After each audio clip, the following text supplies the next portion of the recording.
Hi folks, welcome back to the Addicted Bookworm. Okay, so happy Friday. I am off today, and so note on that previous video I uploaded. I was going to upload it yesterday, however my brother decided to turn off the internet because he was having some issues with something. And I barely got that one video uploaded before I had to leave to go to work. So this week coming up, I will for right now, I will only have 3 days in for working. So what I'm going to do is I'm going to basically work my week and have my little teeny tiny little paycheck. But the good thing is we're going back to closing at 2 in the morning, so I will have more hours and everything. So very happy about that. Very happy about that. So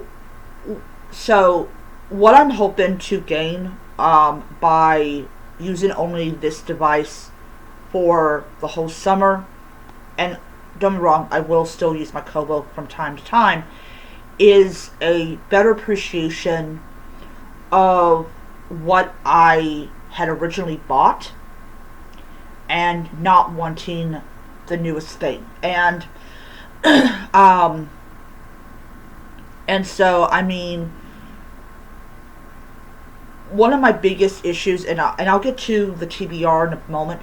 One of my biggest issues with people that buy Kobos, sometimes Nooks, is that they are led to believe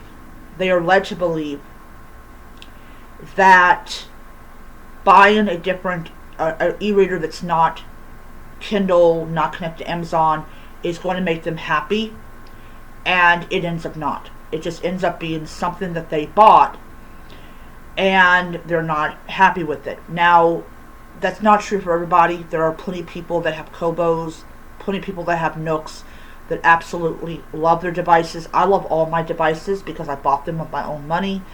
And if I want to sit down and read a book that's on my Nook or on my Kobo, I have that option, which is always great to have variety. However, using this device for the entire summer is going to be a great way for me to get reacquainted back with my device and be like, yeah, those people that now have those discontinued Kindles, yeah, they were on something. You don't need the latest and greatest device. It's not like an iPad or an iPhone where there definitely is advancements. It's not Kindles are not the same as iPads or iPhones. All right. So with that out of the way, let's go to the TBR. So I'm on chapter 35 right now. So this is how much I've read, and this is how much I have to go.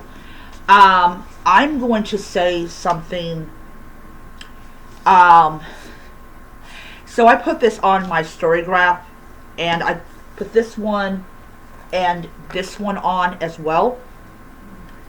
And then of course I'm going to start adding my other Kindle books on my story graph so that I can, towards my goal of 18 books.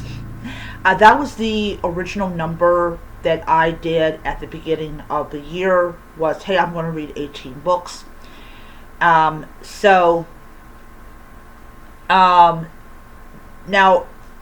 if you want to know how many was my goal for next year, because we are past the halfway point in the year, my goal for next year is to read 5 books all year. 5 books all year. And I will actually do a whole separate video about that, and all that wonderful type of stuff. So, yeah, so Mayhem and the Mortal, reading it on my Kindle. This is a Kindle Unlimited book, if anyone cares to know. So we have this really kind of intense scene between our two main characters, our main male character, our main female character, and there definitely is that that agreement on some kind of level that they are attracted to each other. It definitely is psychological, it's definitely physical, it's definitely all that type of stuff.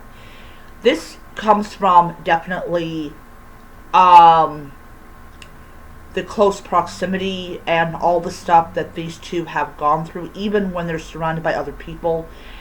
And yeah, it's definitely a lot different than Fourth Wing, and definitely a lot different than Actar, where where where this is kind of set up slowly over time.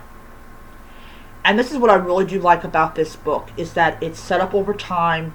It's not instant. It's not anything. It's just slowly over time. And we all discover that the wine that's served at these events are like, I don't know exactly, I forgot what they said they do to the wine, but it basically knocks you off your feet. And that is what she suffers from it, is it just knocks her off her feet. And yeah, it's it definitely is funny. It definitely is hilarious. So you have that physical, like, tension and everything, and it also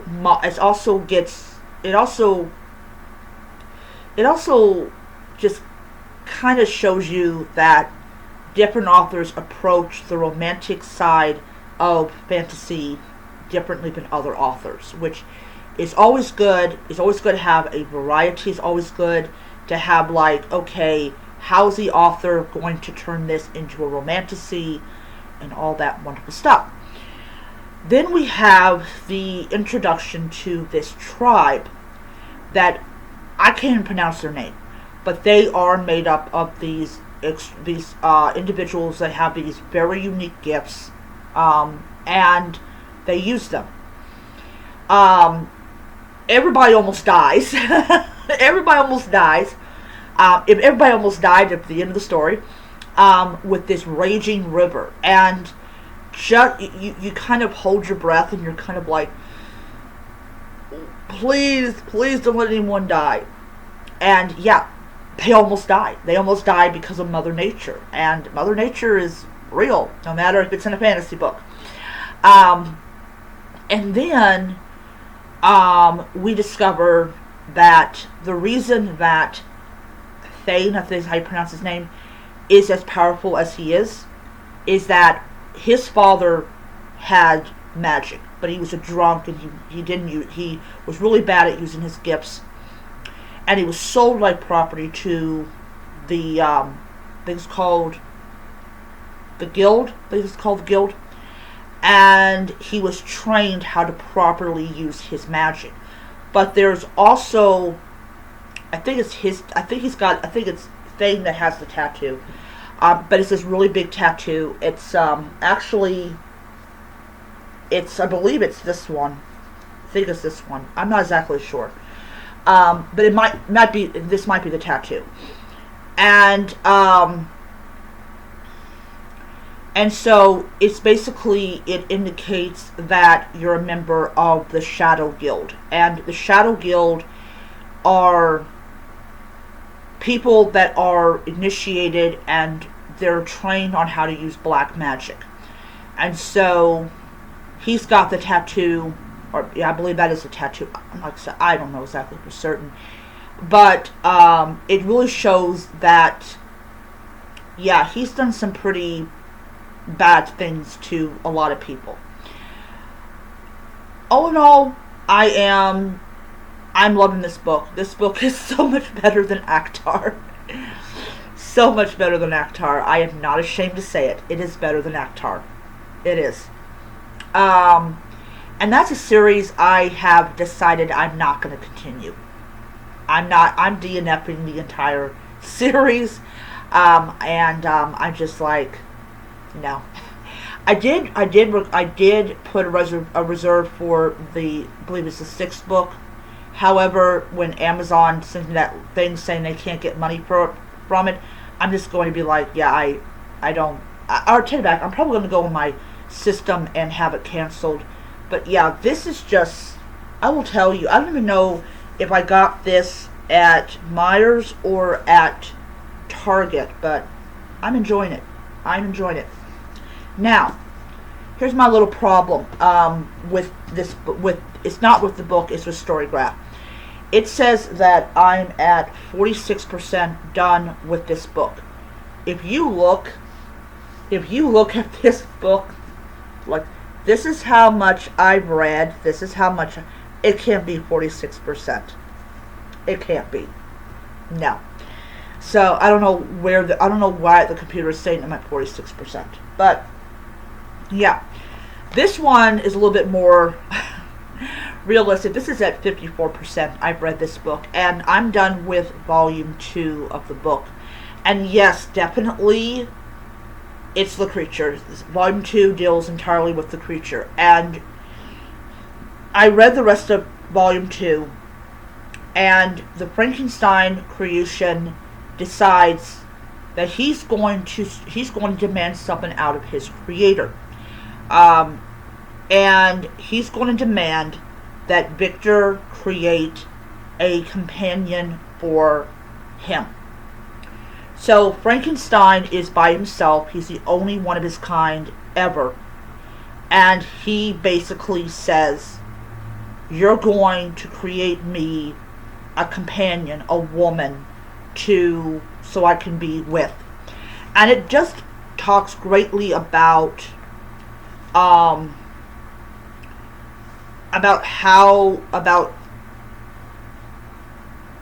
lonely this creature is, and that he's willing to have another one created. He's willing to force Victor to create another creature that will suffer the same kind of torment that he's going through, which I think is a little bit cruel, but also does talk a lot about the human need to be with someone and to have that connection.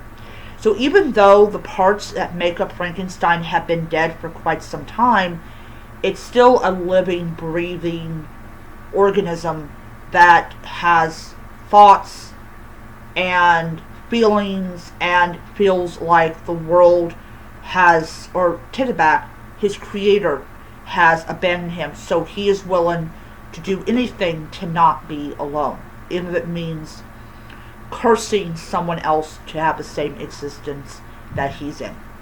Anyways, I am real excited about finishing this book, and it will go up there with my other classics. And yeah, I am real excited about adding another one to it. Okay, so another classic I'm planning on to buy when I'm almost done with the ebook version is going to be The Count of Monte Cristo. And I'm having a lot of fun with that book. I'm on chapter 5 of that book. I'm reading 1 chapter a day. Unless it's like my day off, then I read 2 chapters.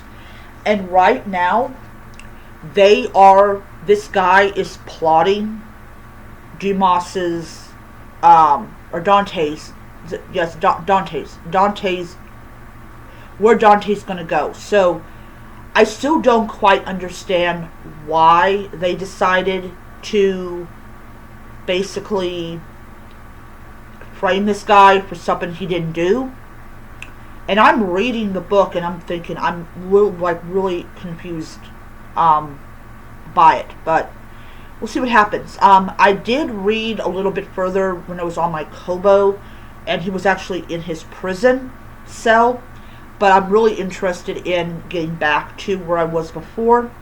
So tomorrow I'm reading chapter 5, and then on Sunday I'm reading chapters 6 and 7.